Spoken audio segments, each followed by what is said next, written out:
കോട്ടയത്ത് ഉജ്ജ്വല വിജയം കരസ്ഥമാക്കുമെന്ന പ്രതീക്ഷയിലാണ് LDF. നഗരസഭയിൽ ഉൾപ്പെടെ ഇക്കുറി നില മെച്ചപ്പെടുത്താൻ കഴിയുമെന്നാണ് LDF പ്രതീക്ഷ.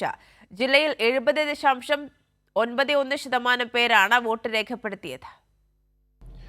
തർക്കങ്ങളില്ലാതെ സീറ്റ് വിഭജനം, കെട്ടുറപ്പോടെയുള്ള പ്രചരണ പ്രവർത്തനം, താഴെത്തട്ടിലുള്ള പ്രവർത്തകരുടെ ഐക്യം ഇതെല്ലാമാണ് ഇടതുമുന്നണി ഇക്കുറി മികച്ച വിജയം നേടുമെന്ന പ്രതീക്ഷയ്ക്ക് കാരണം. കേരള കോൺഗ്രസ് എമ്മിന്റെ വരവോടെ കഴിഞ്ഞ തവണ ജില്ലാ പഞ്ചായത്തിലും ഭൂരിഭാഗം ബ്ലോക്ക് പഞ്ചായത്ത് സീറ്റുകളിലും വൻ മുന്നേറ്റമുണ്ടാക്കാൻ LDFന് കഴിഞ്ഞു. ഇത്തവണ അതിൽ കൂടുതൽ സീറ്റുകൾ പിടിച്ചെടുക്കുമെന്ന് മുന്നണി വിലയിരുത്തുന്നു.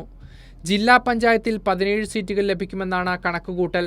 കഴിഞ്ഞ തവണ നേട്ടമുണ്ടാക്കാൻ കഴിയാതെ പോയ മുനിസിപ്പാലിറ്റികളിലും LDF പ്രതീക്ഷ വയ്ക്കുന്നു. എന്നാൽ ജില്ലയിൽ തിരിച്ചുവരവാണ് UDFന്റെ അവകാശവാദം. എന്നാൽ നഗരസഭകളിൽ ഉൾപ്പെടെ റിബലുകൾ UDFന് വലിയ തലവേദനയാണ് സൃഷ്ടിച്ചത്. കേരള കോൺഗ്രസ് എമ്മിന്റെ അഭാവവും UDFന് തിരിച്ചടിയാണ്. ജില്ലയിൽ 2 പഞ്ചായത്ത് ഭരിക്കുന്ന BJPക്ക് ഇക്കുറി 2 പഞ്ചായത്തുകളും ഭരണം നഷ്ടപ്പെടാനാണ് സാധ്യത.